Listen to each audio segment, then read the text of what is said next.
Where are you, Gayatri? I'm in FP 213. Acha.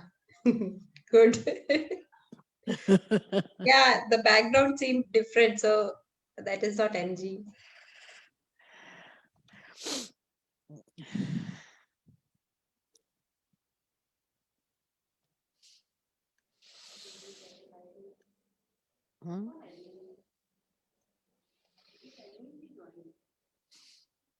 कुछ नहीं जाने दे अंदर. हाँ.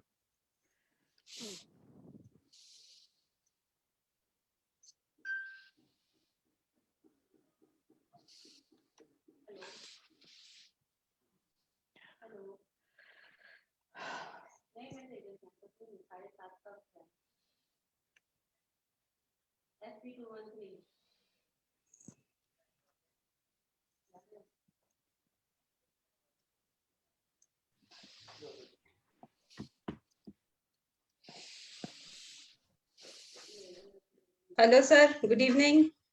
Oh, hi. I could not see you 3 minutes back when I was online. I can see now. Yeah, I just joined. Hi, Mayank. Nice to see you. Oh, hello, ma'am. Hi. It's good to see you. Yeah. Hi, Kunal, sir, again. Hello, Mayank. Hello, ma'am. Hi. Hi. Yeah. Manish. Okay. Gayatri, when shall we start? Yeah, we can start. You're right.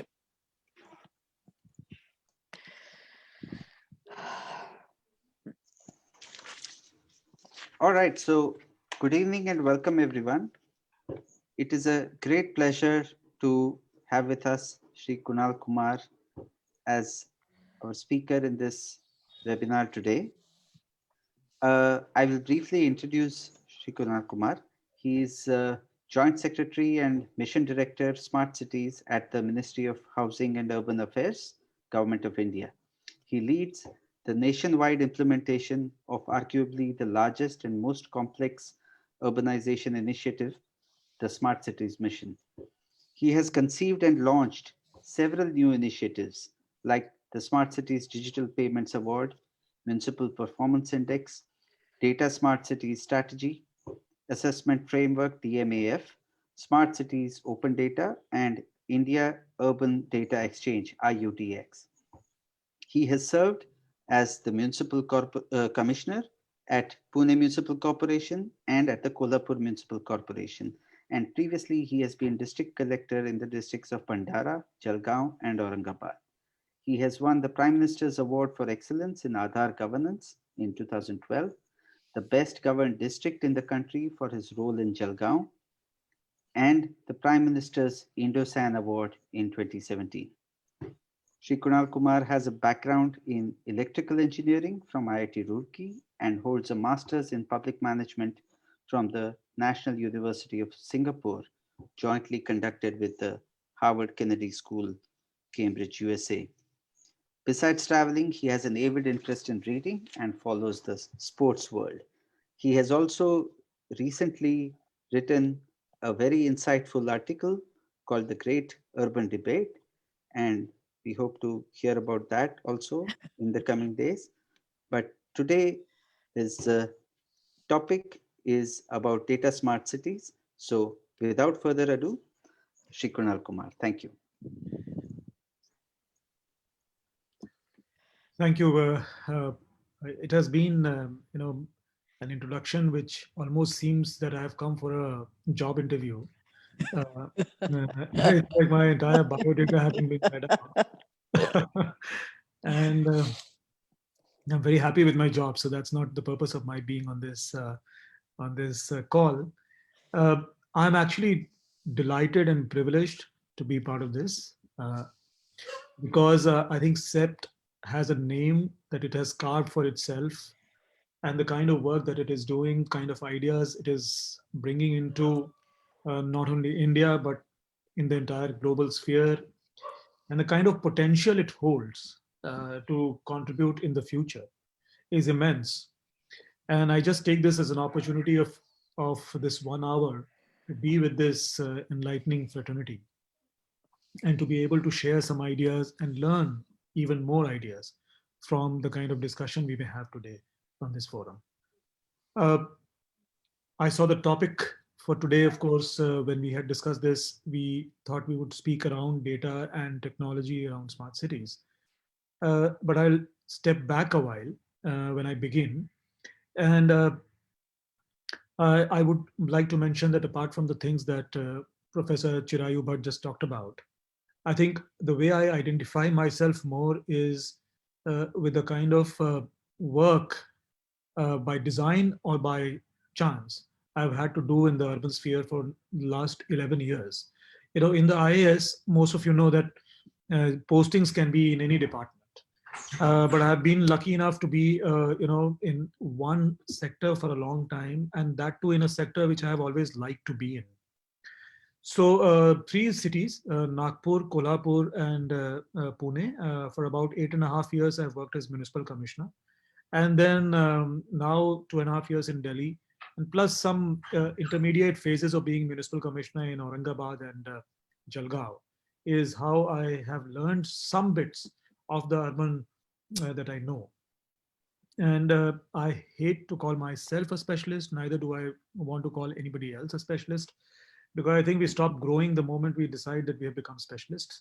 And this is such a complex field, ever-changing, dynamic field, and probably all that we know about urbanization as far as literature goes and theory goes is all coming from the West, and not much to actually have created learning within the Indian context, and therefore I think it's very early stages to have defined the way we know about how India's urbanization has worked or will work, or how is it going to work in the future.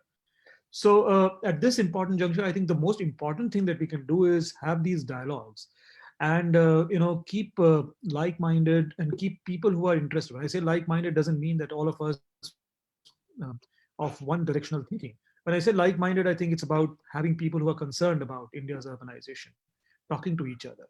I think this forum is one step in that direction, one event of such kind where people who are concerned and are going to contribute and are contributing to India's urbanization story are on stage, and we are discussing amongst each other. All of us know that 2006, this big flip happened. And 2006, we were more urban than rural in this world. 50% plus people started to live in urban areas. And officially, we say that India is 34% urban, 31% by census in 2011, and some UN figures, if you match, it comes to around 34% for today. But if you see the World Development Report, the UN, the World Bank report for 2009, it says if you go by what they call the agglomeration index, India is already 55% urban, and this is what they were saying in 2009. And if you go by the Mexican definition of urbanization, how they look at what is urban and what is rural, and if you go by the Chinese definition, we are easily more than 60% urban already. So let's not play with these numbers. What we have to understand is that we are seeing immense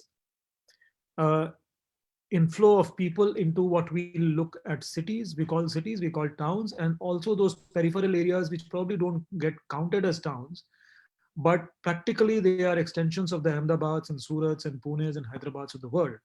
And those people also are equally urban, even though they don't get counted as urban. And therefore, our population is much more urban today than we see them in the figures. And which is when we have to realize that this is one sector we cannot get wrong. The other thing that we have to remember is that if you see the Global Metro Monitor Report 2018, this is a report which Brookings comes out with.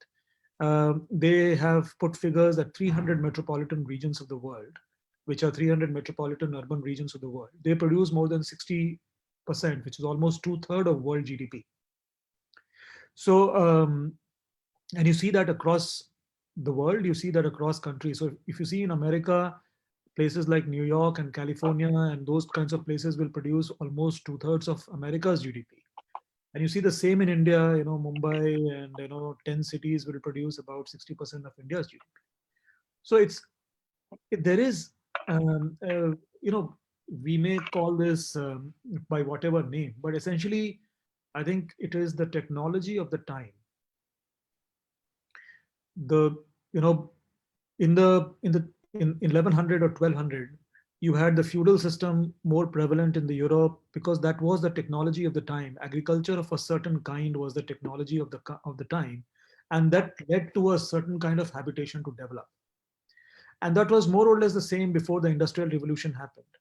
And post the Industrial Revolution, we've seen a different dynamics when transportation systems, electricity, big manufacturing, and people flocking together to share ideas and create agglomeration economies have come up, and therefore cities started to happen on such a big scale.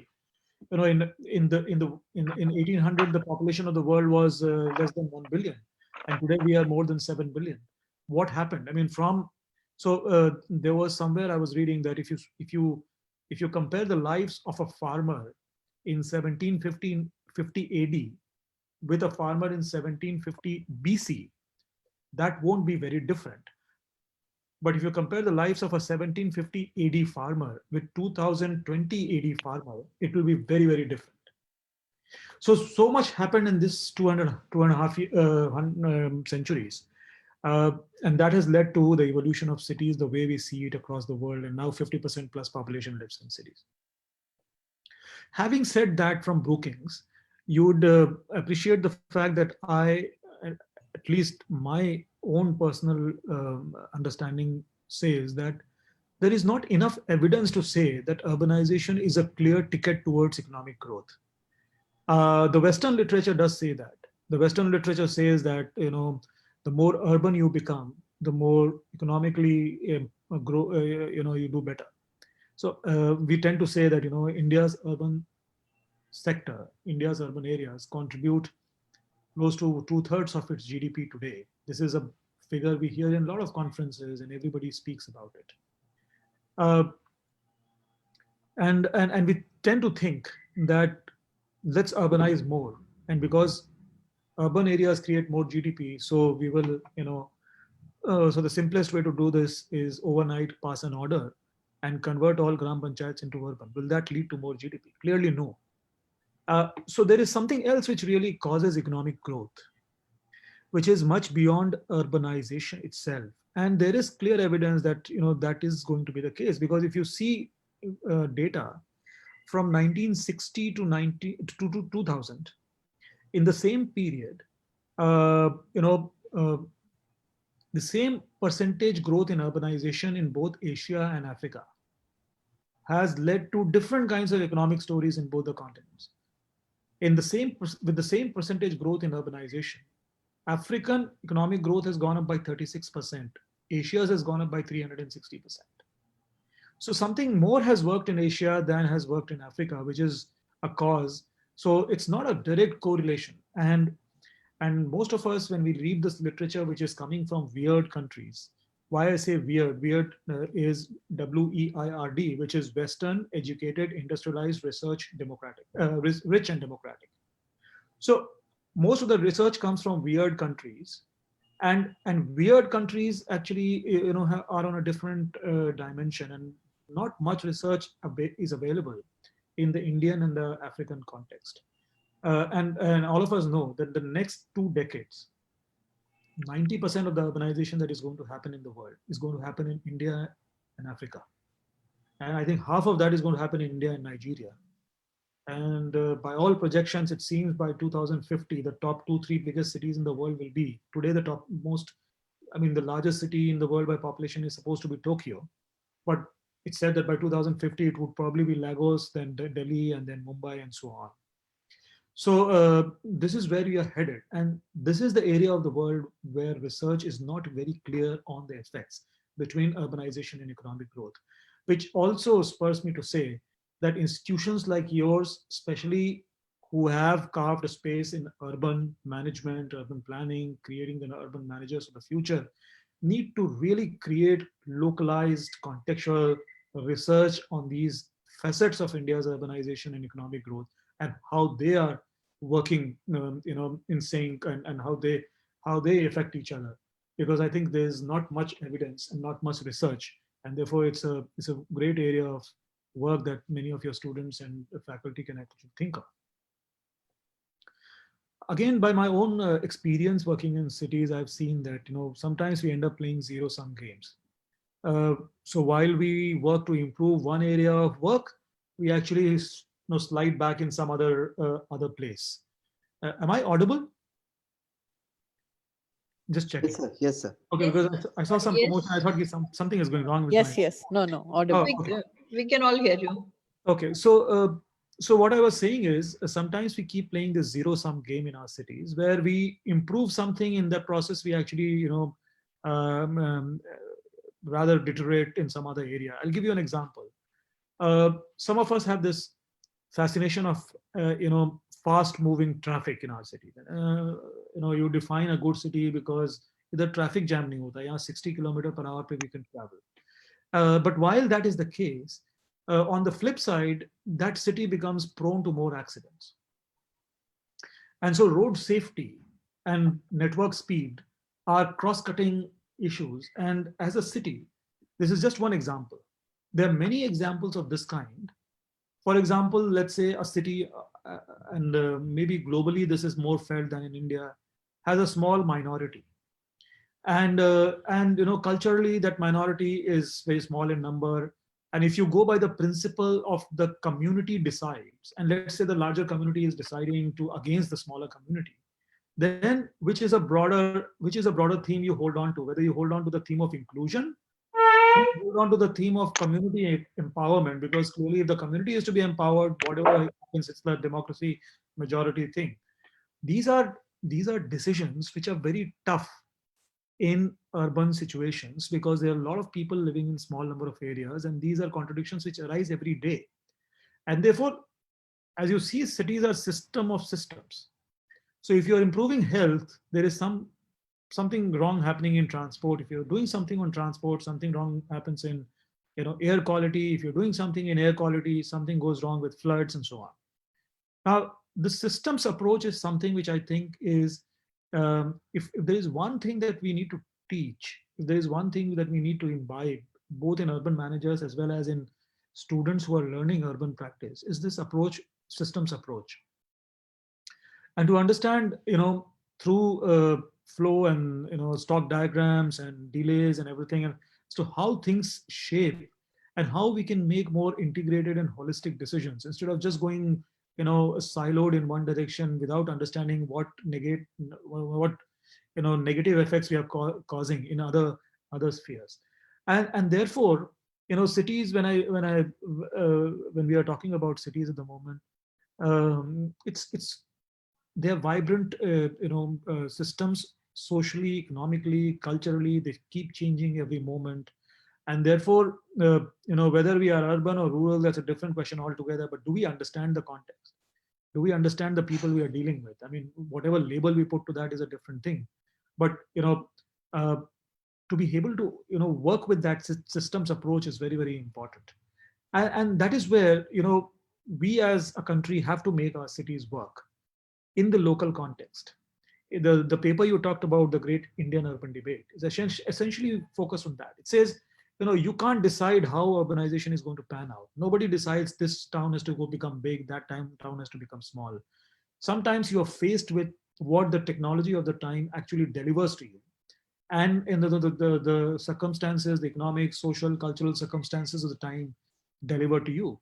And you have to manage it. You have to manage it. You have to be reactive as well as actively shape the future. It's two ways you have to look at it. And therefore, all of us are trying to make our cities work. And if I really have to define as the mission director of smart cities, because now, 8.5 years in the field, I was almost like a player. Now I'm almost like a coach from the smart cities mission.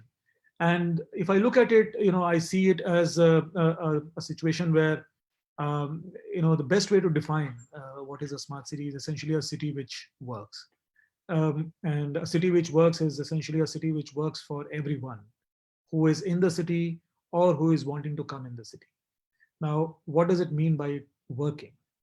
On a crude way, it means that if there is a tap, it should give you water. If it is a street light, it should give you street light. If it's a road, it should give you good mobility. It works on that level. On the other level, it works If you are talented, it gives you job. If there is a good, potential, it gets investments. And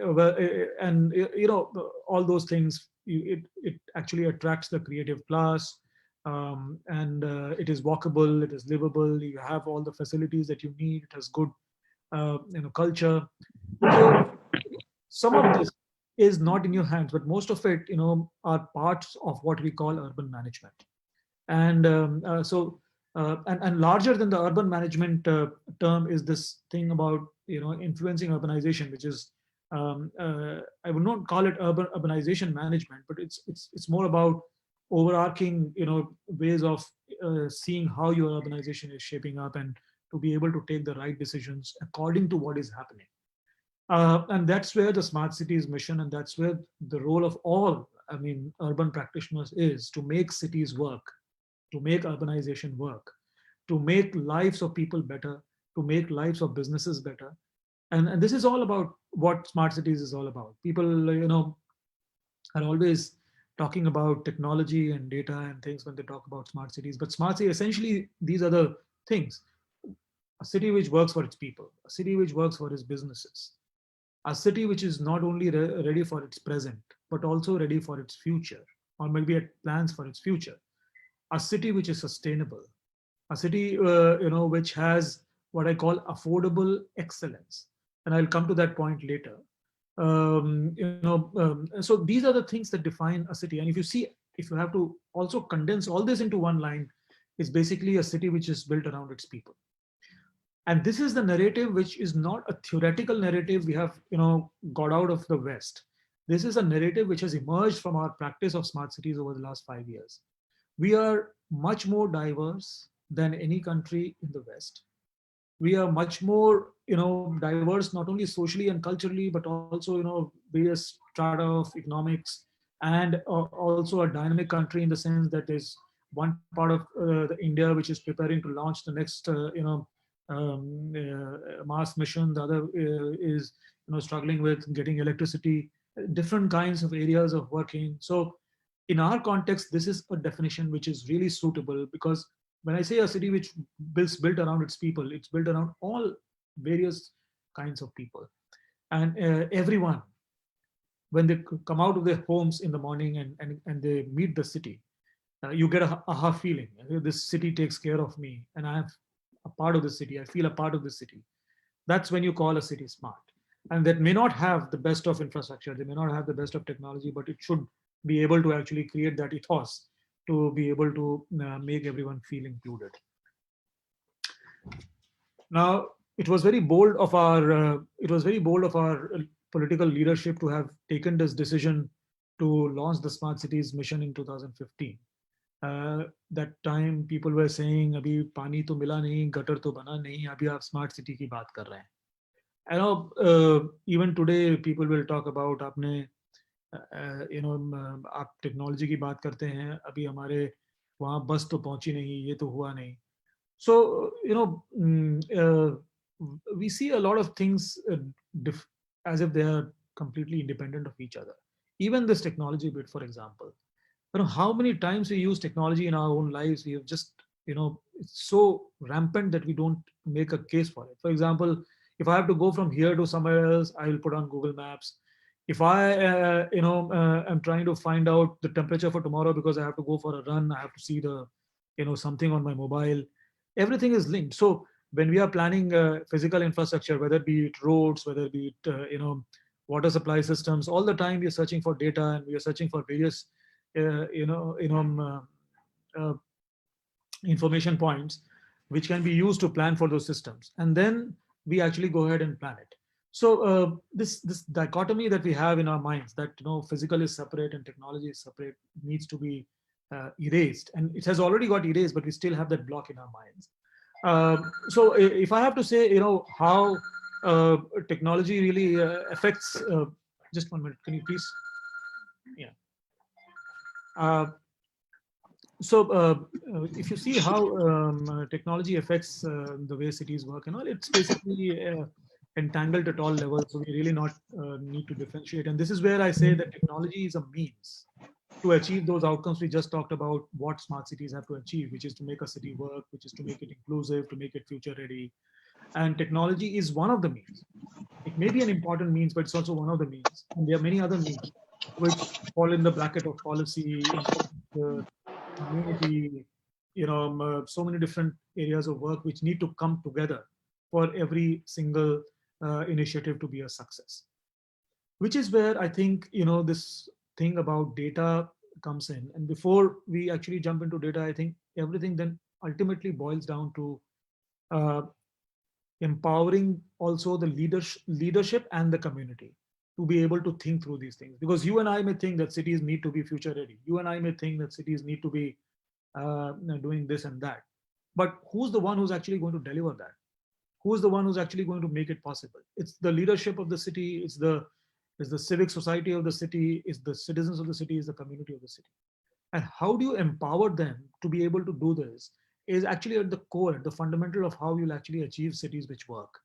And so I think in today's age, when fake news travels 6 times faster than real news, in today's age when everybody knows what's going to happen tomorrow much before you as a old age leader would have known. Old age means traditional back 20 years back you would have known. You can't imagine a world 20 years behind, because 20 years behind there was no Google, there was nothing else where you could just you're talking to someone and he's mentioned something and you can Google on your mobile and say, yeah, I know so much about it. This is the era. So where the leadership needs to be open, leadership needs to be collaborative. You cannot be a perfect leader. You cannot have knowledge on everything, but today you're supposed to have knowledge on everything because you're dealing with very complex things. But you can't have that knowledge. But at least by being collaborative, you can develop a set of people or build partnerships or capacity around you, which will have that knowledge. Then you need to be informed as a leader. If you're not informed, you're very vulnerable because everybody knows that you don't know what's going on around you. And then you have to be agile. See, COVID. If you're not agile, you will not be able to respond to such a crisis. And you have to be responsive. So a leadership of this variety will only happen. It cannot happen through the old traditional ways. See how we do land use planning. Our land related acts were written in 1960s and 70s. Maharashtra Regional Town Planning Act is a 1966 act. I don't know, Gujarat must be something similar, in fact. And most states like that. There was no data, there was nothing at that time. There was no there was data, but there was not this practice of data, this explosion of data-driven devices and mobile devices and laptops and all this, and then such powerful computers, such powerful storage capacity, such improved connectivity was not there. And so how you plan today can be completely different. So our laws and our thinking of the traditional kinds are completely irrelevant, but we've not changed that because somehow, this cultural change and change in mindset and this change in this entire system takes much more time than technology moving ahead. And that's why the full benefits of technology don't get, utilized by society, because we are not able to change the human elements and the governance elements and the other elements around it. So leadership has to now absorb this and has to be agile enough to be able to do that, which is where the new powers that we have of data, of artificial intelligence, of technology around us need to be utilized. And which is where we realize, the data smart cities work that we began. It actually was very scary. First, there is a lot of ideology around you. If I believe that there is God and you tell that data, I'm just giving an example. If I believe there is God and you say data proves there is no God, then man will kill you. And same happens in politics. I have come to a certain stage thinking that education will transform the world, and you're saying no, education, it is something else which will transform the world. I don't believe you. So the world of data is actually scary for people because you may get, the messenger can get shot. And the message to baad mein jo hoga, but the messenger gets shot because he is the guy who's telling that this is the data which is there. Well, that's one problem. The second is a more genuine problem, and we have to appreciate that. Most of the times data specialists don't appreciate that. Is that our values drive us as humans, not only evidence. I'll give you one very crude example. If data tells you that the shortest road that you can create is from point X to point Y, from point X to point Y goes through a certain direction, and there is a very old building, a very good heritage building in that direction, you wouldn't build the road on that, through that route. You will take a different route to avoid that building because your societal ethos wants to protect that heritage monument. So this plays out in everywhere. So we have to be conscious of the fact. So it is not to say that data is not important. It's important. You have to lay the data on the table and then let values in society take a conscious call with it. And which is where, sometimes I've seen data driven people almost feel so super excited with something which is there on the table that they do not link themselves to the overall ethos of what they're talking about. So these are things that are there with data, and even then, the power of data to solve problems. It's like when I have a illness and I go to the doctor, he says you get your pathological test done, and then the pathological test tells so much about me and that the medicine is prescribed and I get well. It's the same with cities. And when you're wanting cities to work, if you don't have evidence on how it is performing on, say, many different things, you will not be able to solve those issues. One of the important, most simple things that we feel is there in every city is traffic congestion. But traffic congestion, you and I have to, at least my experience is, traffic congestion is not the problem. It's a symptom of a problem. And the problem is different in different cities. So it's like, in that parlance of the doctor, it's like the difference between a fever and an infection. If I try to solve the fever by giving crocin 10 times, I will solve it for the 10 days. The 11th day fever will come back because the underlying infection hasn't gone away. Which is where the underlying infection, if you have to reach the underlying infection for traffic congestion in Surat, or maybe then traffic congestion in Ahmedabad or Pune, those underlying conditions could be different.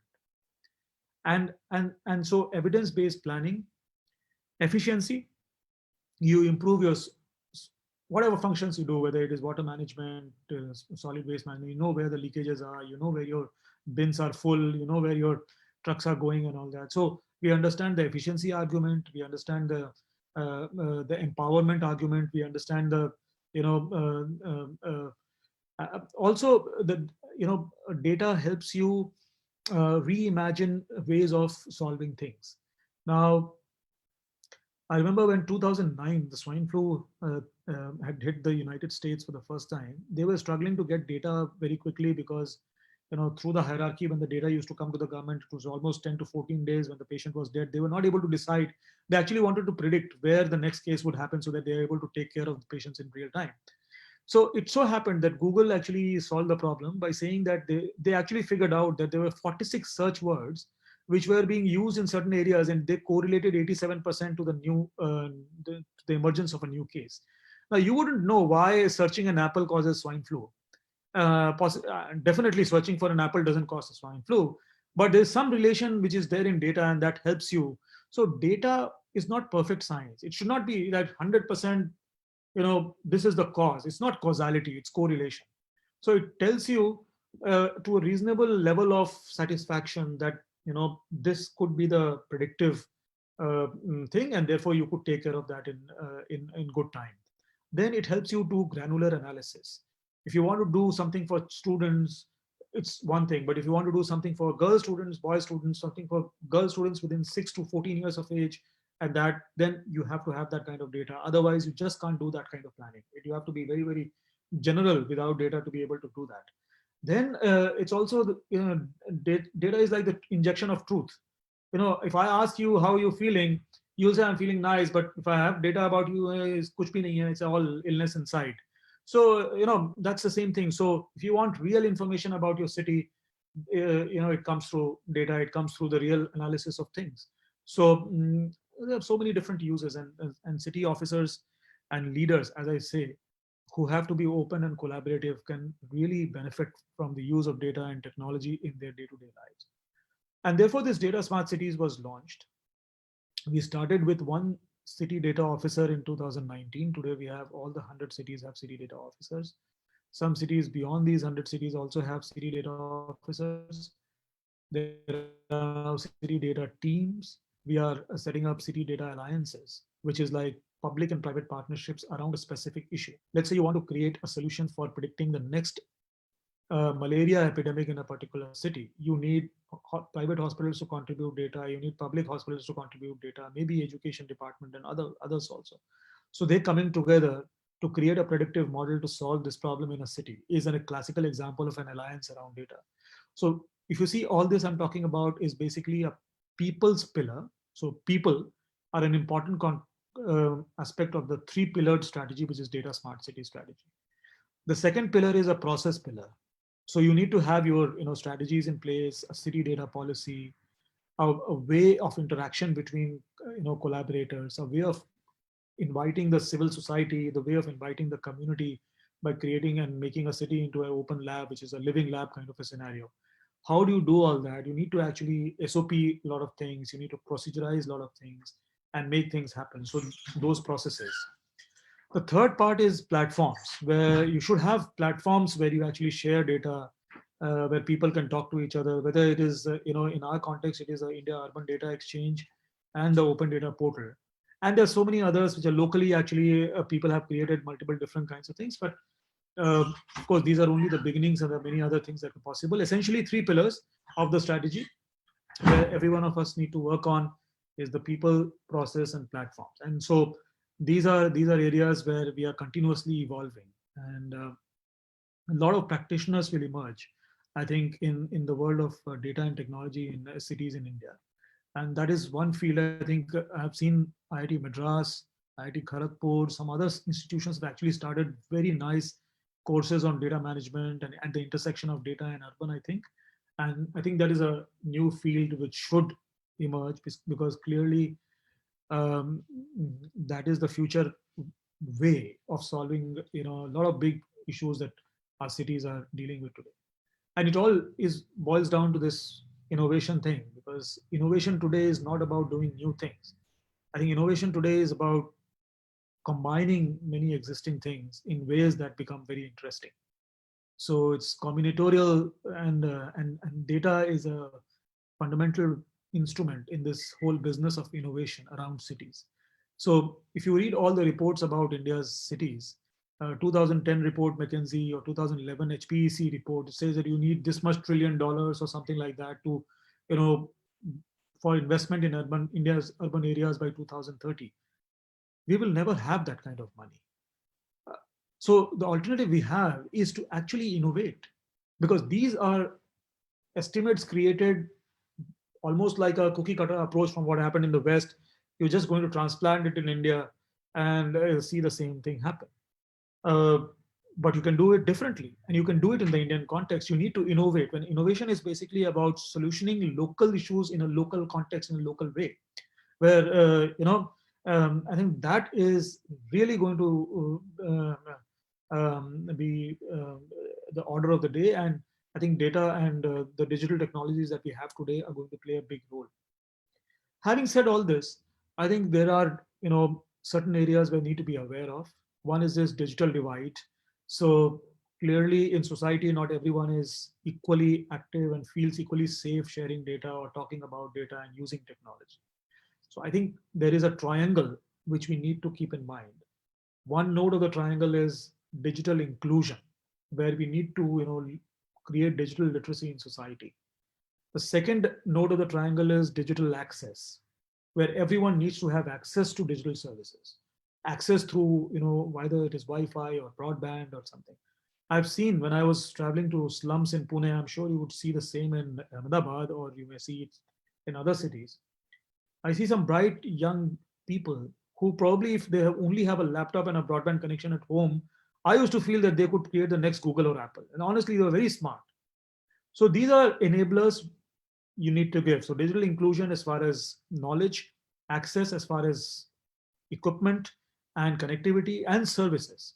So you should be able to bring government online. You should be able to bring businesses online. You should be able to create ways of interaction which don't. Our ex Minister Housing and Urban used to say, and current Vice President, you have to turn things from inline to online. So people don't need to stand in line, they can come online. So a triangle of inclusion, services, and access. And then this whole concept of access equality. We all talk about income equality or income inequality. We say this guy has more income than me, so we are unequal as far as income goes.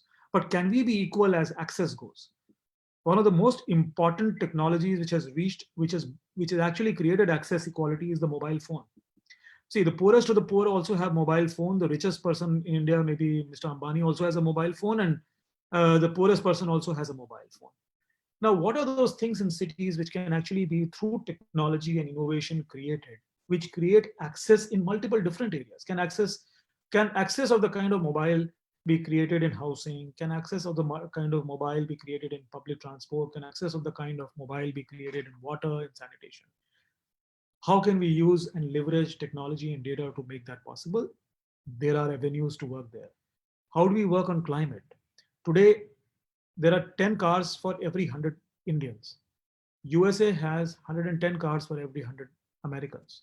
China has 30 cars for every 100 Chinese. If we even reach China, which is 30 cars for every 100 Chinese, we will have to devise the next smartest technology of sleeping on the roads because we will have 6 to 8 hours of traffic jams. Now, are we headed to that? So it's a mobility problem at one angle, it's a health problem at another angle. It's largely a way of reimagining the way we look at cities. And it's about energy, it's about climate, and so on, different things. So you know we have to actually these are broad issues where the work on data and technology are going to help us, whether it's climate, whether it's energy, whether it's bringing efficiency in government, whether it is creating access equality, improving services, improving access, giving people the opportunity to pursue their talents, and so on.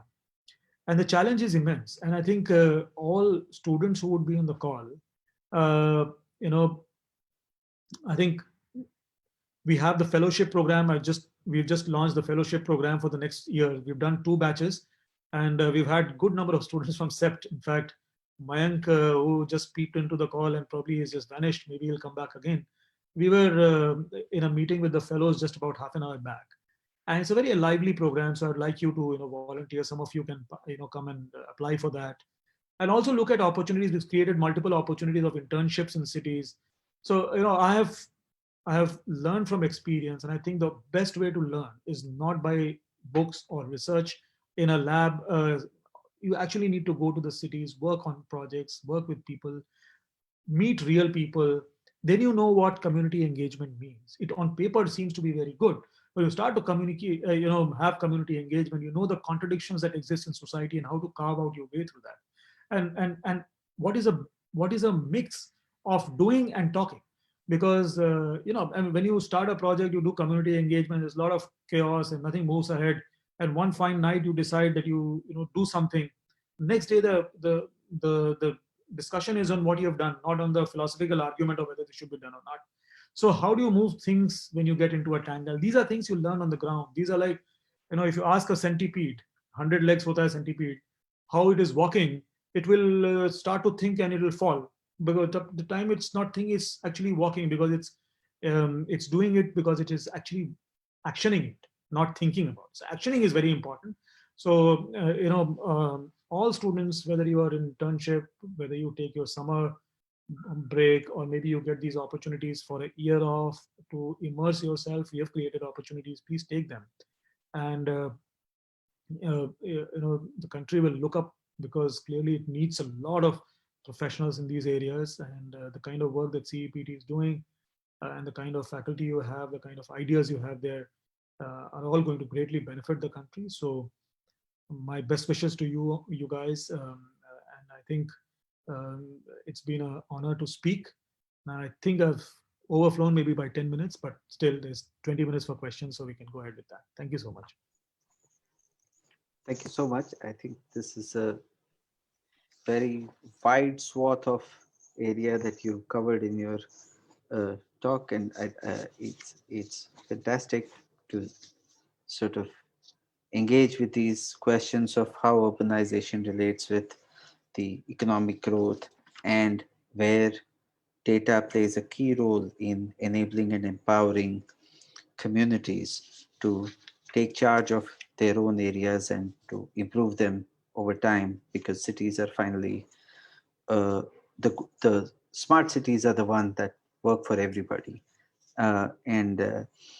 Your example of Google and swine flu actually reminded me of what Pasteur did in London centuries ago, and where there was no correlation with that data earlier about where the wells were. But then when you put it together, it all starts to make sense. So I think that's fantastic. And to kick off the question and answers, perhaps I would like to share one question and to get your views on that. When we look at the urbanity around us, there are many different areas which require attention and too many problems that we see when we start looking at it as professionals. And often some of us tend to focus on the one silver bullet that will solve a whole lot of things altogether. And an alternate approach, some people say, is the one where you see this problem as Gulliver, who is tied with these 1,000 strings, and you have to work at all of them simultaneously.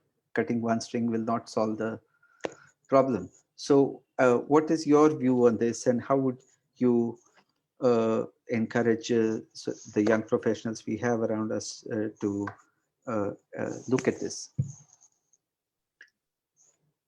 I think when you look at this is a very broad question. And when you look at a problem, sometimes you have to switch. For the same problem, you have to switch solutioning between these two ways of solving. So I would say, in very crude terms, what you said was the first one is a tactical way, the second is a strategic way. In a tactical way, you pick up one element of it and try to solve it. In a strategic way, you try to look at integrated approach. So, for example, if I have to strategically create a practice of climate sensitive urban development in the country, the strategy is to make urban development more climate sensitive.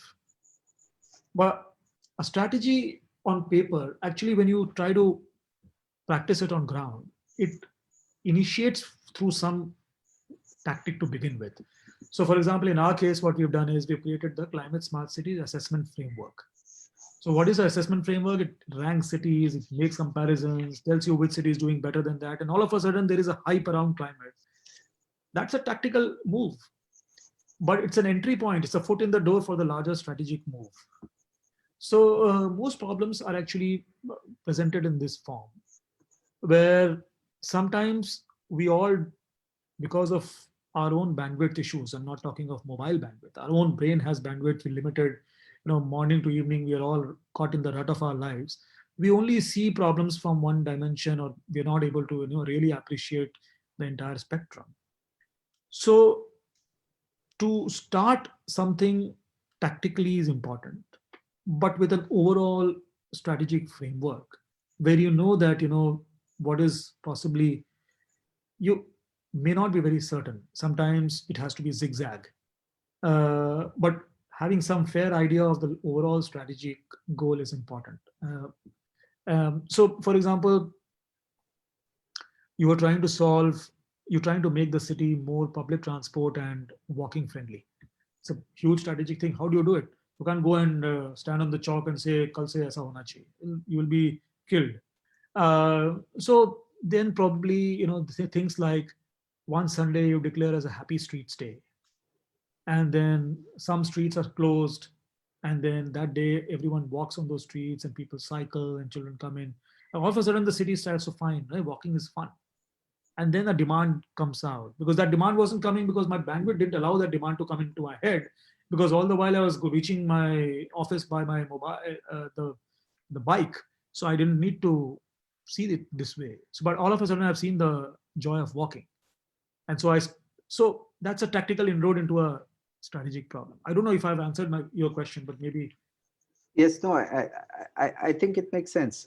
What you're saying is that even larger problems sometimes need to be solved one at a time, and you need to take a doable piece first before you start solving. You can't do all of it together. And at the same time, when you're doing the smaller piece, you have to keep a view on the larger problem.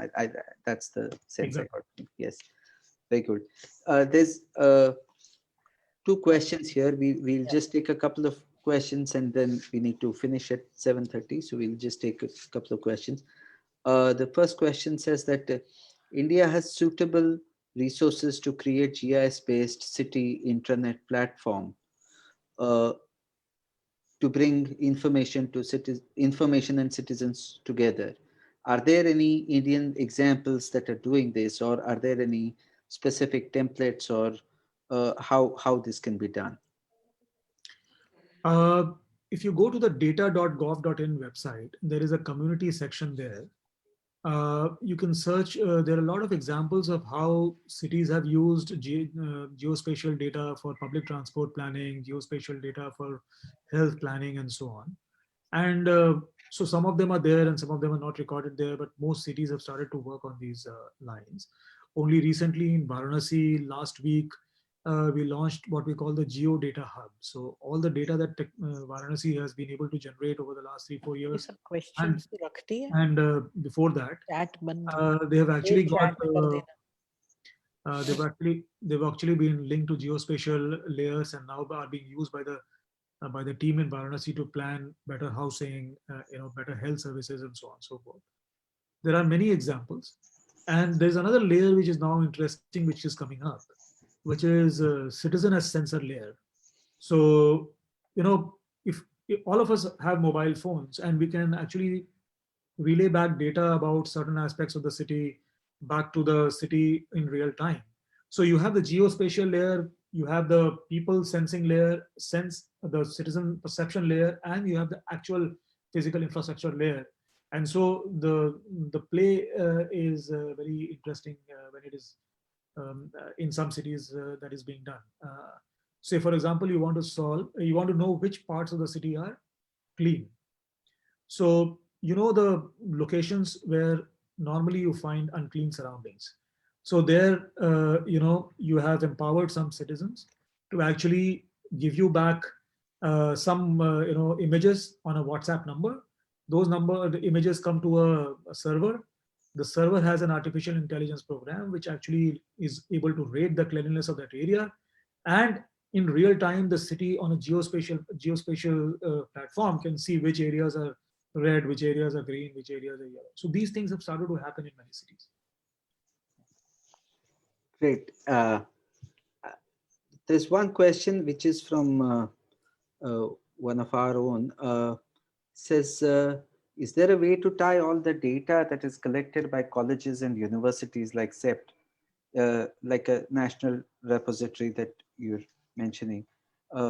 Is there a way that all this data can be gathered and put together in a sensible manner? There is, it's all, see, the world of data has to be seen from the other side. Instead of looking at how this can be done, we should see for what this should be done. And so doing something is very simple sometimes, but the rationale behind it is the toughest one. So if there is a need of a specific kind which demands that certain kind of data should be aggregated, of course it should be.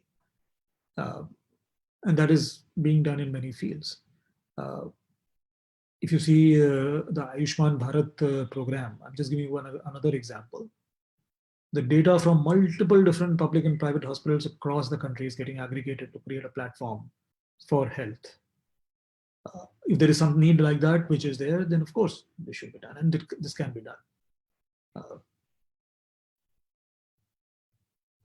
Great. I think one question that emerges again in my mind related to a lot of things that we have heard today is about the ethics of this data gathering, because as you know, the number of people who are concerned about the large volumes of data that are being generated. There are also some conversations about data monetization, etc. And there's a whole lot of emotion around this.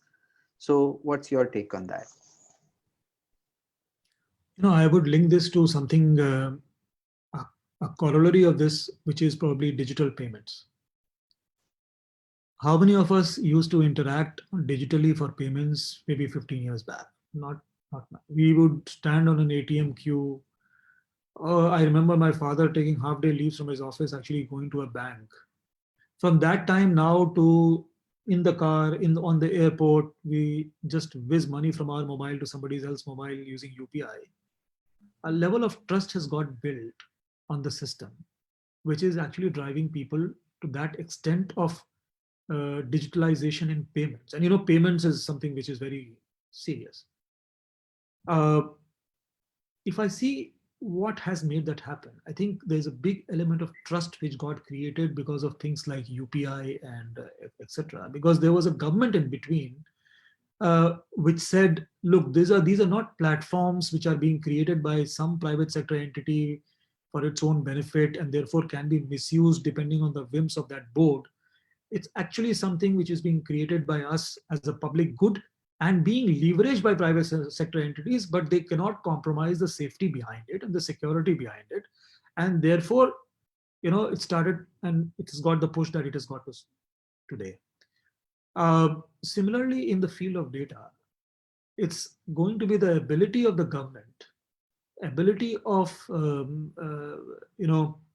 us to create security by design in our systems, to be able to create the trust with the citizenry and the businesses that their data is going to be safe and is not going to be misused, is something that will decide the fate of how much data we are actually being able to use, will actually be able to use in the future, in a manner where everyone is, feels good with it. And I think, one, the legal framework is important. At the moment, our country is still figuring out the legal framework. But I think, most importantly, what is important also is to create these trusted intermediaries like the UPI became in the digital payment space. So if you see our IUDX effort, the India Urban Data Exchange, in a very crude way, it has three important layers. One layer is what is called the consent layer. So consent layer is, if you want to ask me for some data, you would ask consent from me, and that consent layer is built into IUDX. The second layer is the privacy and the safety layer, where no matter what happens, no third party can get into any transaction that is happening between you and me. And the third is basically a catalog layer where you can find what you want in an easy manner. So this is what IUDX is. It's a software which actually helps these three things happen. Now, if you remove U from that, IDX, that can become agricultural data exchange, can become petroleum data exchange, because it's a very generic thing. And so we are heading towards the same kinds of development in the data space that we had in the digital payment space, which will create the trust for such sharing to happen on a large scale. And we are treading this path slowly. As I said, we're investing in training and capacity building of officials. We are building processes, and we are investing in platforms which create this security and safety by design. So all of them have to move together. It's not a simple journey, but I think we are on the cutting edge as far as this goes in with most other countries in the world. Great. I think I'll take one last question, and there are too many, so forgive me if I've missed somebody's question. The question that I will take is this one about young entrepreneurs. What are the challenges that urban administrators face while implementing innovations from young entrepreneurs? And what should entrepreneurs do to overcome, or I would paraphrase here, to align with the traditional procurement practices that are there? There is a challenge here. This is an evolving solution right now. Yes, procurement solutions have not evolved the way they should to be able to, give the right opportunities to the right people. But let's say, for example, states like Kerala, they have made some inroads. States like Telangana have made some inroads. Some other states have done some similar things. And this is growing by the day. Maybe in the next couple of years, you'll find that procurement laws have become very supportive. There's always a pushback because you do something for a genuine startup and somebody else, the bhai bhatija of someone, starts to get the benefit of that, and therefore then the government retracts and it then moves ahead. The other thing is, there are multiple levels of government. So something is done at the central government doesn't apply to the state government. Something is done at the state government. Sometimes the city needs a different set of things. So it's a process. And I think we are moving ahead. That's one area where I clearly also want to focus is the smart cities mission. Now we are in the process of launching a challenge called Transport for All. We've done some 3-4 challenges this year: cycles for change, streets for people, nurturing neighborhoods. We are on the verge of launching another challenge called Transport for All, which is going to invite, this is not for cities, this is actually for innovators to present solutions about transport. And along with the challenge, we're creating a set of procurement rules which we will request. As a government of India, we can only request, guide, we can't mandate, because the laws of the land in the state is different from the central government. And all of us should know that just like a company has an international headquarter and a national headquarter and a state headquarter, it's not the case with the governments. These governments are not subordinate to each other. They have their own presence. So state government is not subordinate to government of India. It has its own laws. So we will guide them, we'll work with them to see that most of these new procurement policies get into it. Plus now also we are looking at a big way at what we call CIX, which is City Innovation Exchange. The open platform for innovators to start to speak to city managers in real time. This is again due for launch next month. So this is like the dating website. It's not a marriage website. The marriages will happen through actual procurement, but at least the dating can start and they can start to like each other, and then who knows, some of these will then convert. And then by the time, we'll also be able to modify the procurement rules. This is big business and this is big work in progress. And we have prioritized it. It's just taking time because of the complexities of the issue. I hope in the next 2 years, you will not have this grudge. You should have better solutions going forward. Great. So with that, thank you so much, Kunal Kumarji, for sparing time and for sharing your insights. It was a lot for us to also take, and a lot of our students have heard with great enthusiasm. I would also like to thank you for all the great work that the Smart Cities mission itself is doing, including the Smart Cities Fellows Program. And we hope some of the students on this session today would take this opportunity. Thank you and have a good evening. Thank you all for joining. Yeah. Thank you, everyone. Bye. Thank you, sir.